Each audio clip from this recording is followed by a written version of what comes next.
আমাকে কথা বলতেই হবে ইনশাআল্লাহ, কারণ আগামীতে আবার আপনাদের সাথে দেখা হবে কিনা আমি জানি না।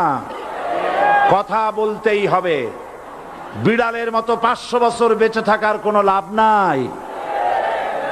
সিংহের মতো 1 ঘন্টা বাঁচতে চাই। আমি দেখতে পাচ্ছি বাংলাদেশের ভাগ্য আকাশে উত্তর গগনে কালো মেঘ জমা হয়েছে। ঝড়ের পূর্বাভাস লক্ষ্য করছি। যদি মোকাবেলা করতে না পারেন সক্ষম ভাবে, এমন অন্ধকার গাঢ় কালো অমাবস্যার রাত আসতে পারে যার সুবে সাদেক হওয়া অসম্ভব। সুতরাং আপনারা কি কাপুরুষের মতো কাফের মুশরিকদের গোলামি করে মরতে চান?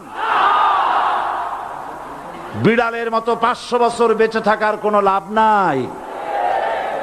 সিংহের মতো 1 ঘন্টা বাঁচতে চাই।